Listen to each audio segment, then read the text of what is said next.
राधे राधे दोस्तों। आज मैं आपको माँ कात्यायनी से जुड़ी कथा सुनाऊंगी। माँ कात्यायनी की पूजा नवरात्रि के छठे दिन की जाती है।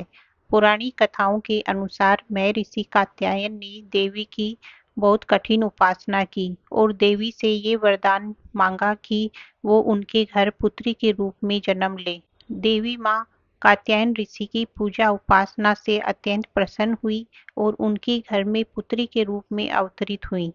कात्यायन ऋषि के घर में पुत्री रूप में पैदा होने के कारण ही इन्हें माँ कात्यायनी कहा जाता है। उस समय महिषासुर नामक एक दैत्य राक्षस ने तीनों लोकों में आतंक फैला रखा था।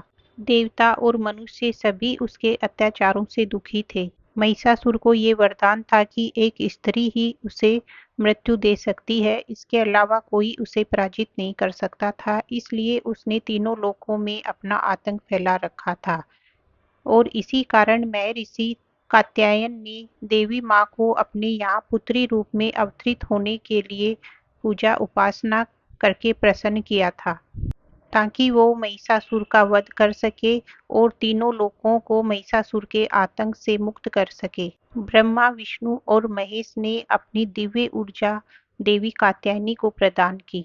इससे माँ कात्यायनी एक दिव्य स्वरूप के रूप में प्रकट हुई। सभी देवताओं ने माँ कात्यायनी को अपने दिव्य अस्त्र शस्त्र प्रदान किए ताकि वो महिषासुर का वध कर सके और तीनों लोगों को उसके अत्याचार से मुक्ति दिला सके।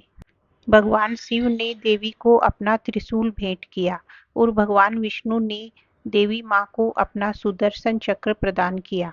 इंद्र ने अपना वज्र और ऐरावत हाथी माता को दे दिया। वहीं सूर्य देव ने अपना तेज तलवार और सवारी के लिए शेर माँ को प्रदान किया। इन सब अस्त्र शस्त्रों को प्राप्त करने के बाद माँ का एक दिव्य स्वरूप प्रकट हुआ और माँ दुर्गा के रूप में अवतरित हुई।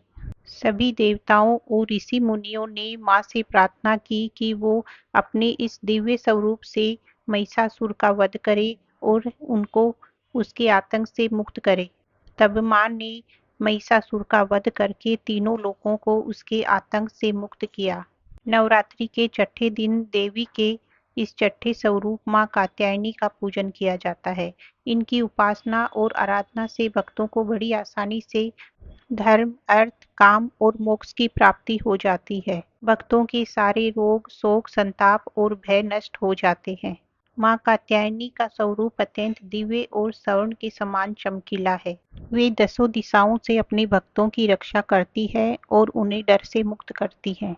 माँ कात्यायनी की पूजा वैसे तो नवरात्रि में हम करते ही हैं, लेकिन उन्हें विशेष रूप से पीले फल और पीले वस्त्र अर्पित करें तो वो बहुत खुश होती हैं। जो कन्याएं विवाह के लिए इच्छुक हैं और जिनकी विवाह में अड़चने आ रही हैं, वो भी माँ कात्यायनी की पूजा आराधना करके मनचाहा वर पा सकती हैं। माँ को शहद भी बहुत प्रिय है, इसलिए माँ की पूजा करते समय उन्हें शहद भी अर्पित करें। माँ कात्यायनी ही माँ दुर्गा के स्वरूप के रूप में है, इसलिए आप दुर्गा सप्तशती और दुर्गा चालीसा का पाठ भी पूजा के दौरान करें, ताकि माँ आप पर विशेष प्रसन्न हो और आपकी हर मनोकामना पूर्ण करे। माँ कात्यायनी सदैव आप पर अपनी कृपा बनाए रखे। अगले वीडियो में मैं आपको माँ कालरात्रि की कथा सुनाऊंगी।